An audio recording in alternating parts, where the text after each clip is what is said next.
This is the true story of the medical mafia, a worldwide industry that can only make billions of dollars of profits out of ill people.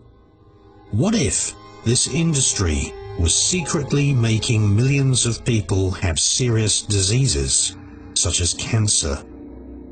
In this episode, we investigate and ask the question, what if fluoride, which is being put into drinking water, is actually responsible for creating a global epidemic of cancer? In this episode of The Medical Mafia, we look at the history of a strange chateau called the Mothers of Darkness Castle in Belgium, and the industrialist who built this castle more than 100 years ago was making all of his money from fluoride. Allegations on the internet have been there for decades saying that this chateau, this castle, was used as a venue for satanic rituals.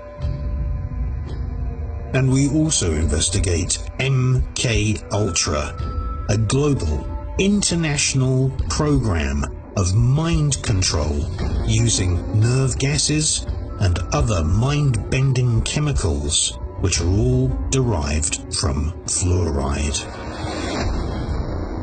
My name is Chris Everard. You are watching the Enigma channel. EnigmaTV.com.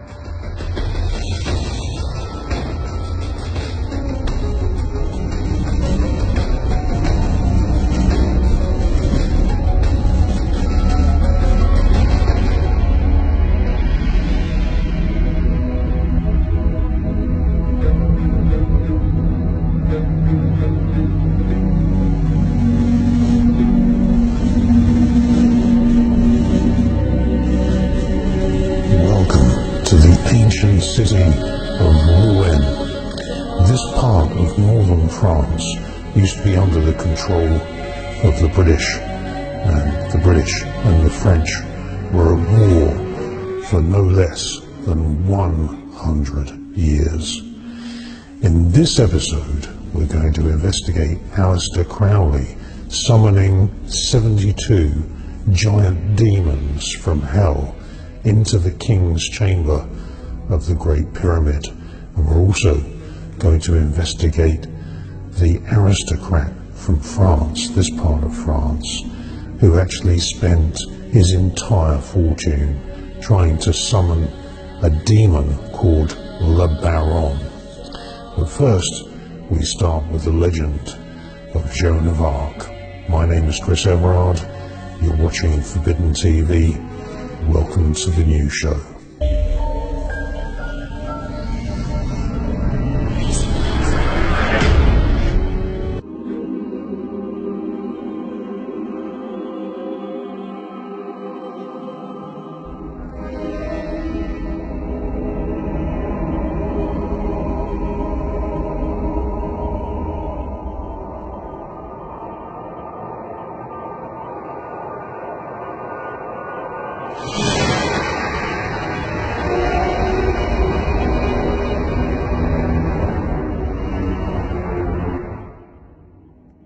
On the 30th of May, 1431, a 19-year-old girl was brought to this church, and she was accused of being a witch.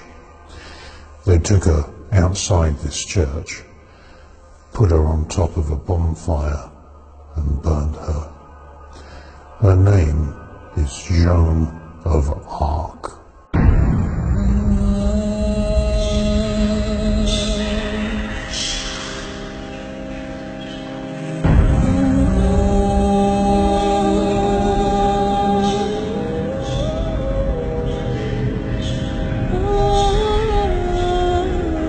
Joan of Arc claimed to be hearing the voices of angels in her head, and these angels, according to her, were telling her to make war on the British who were occupying this part of France. But the British authorities ganged up with the Vatican, and they said, "These are not the voices of angels in your head. These are the voices of demons.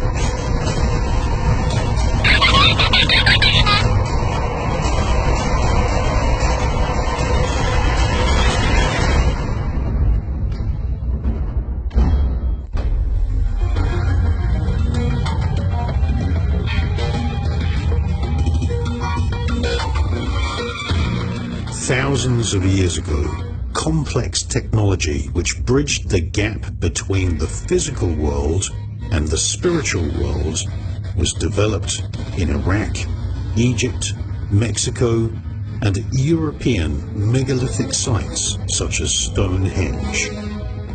Buried deep inside sacred mounds of earth in Göbekli Tepe in Turkey, in Egypt, in Iran and Iraq, and also buried deep under the pyramids of Mexico, we have discovered statues of very strange demons. Alongside these statues are other artifacts which resemble the components of electrical circuits, such as the Jed pillar, which looks suspiciously very similar to a Tesla coil.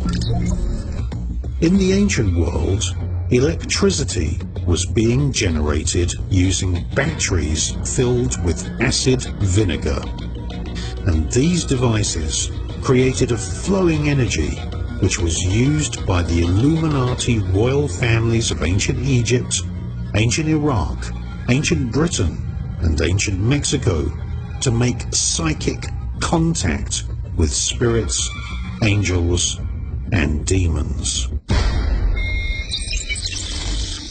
These devices in turn inspired the greatest scientists of the modern world, some of whom were members of secret societies which hosted seances in which ectoplasm and technological apparatus were used to show us images of the spirit world. All this technology was kept utterly secret. Welcome to the world of forbidden electrical, psychic, spiritual technology. Welcome to the world of forbidden TV.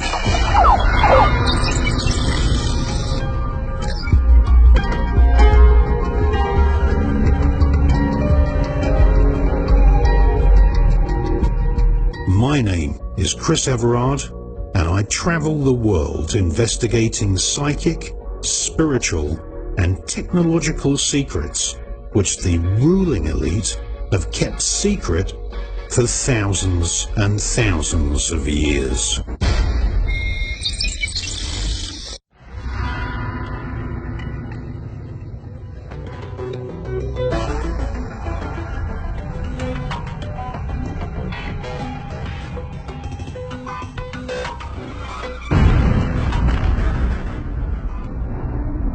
In this episode, we investigate the world of demonology and find out why an Egyptian pyramid was placed on the American $1 bill. We explain how British black magician Aleister Crowley staged erotic sex rituals for aristocrats and his wife was willingly raped by a goat. We go inside the Great Pyramid to see how Aleister Crowley transformed the pyramid into a Pandora's box in which the entire pyramid was possessed and infested with demons. And then we take a trip to Washington, D.C. and investigate how a Jewish president placed symbols from the Kabbalist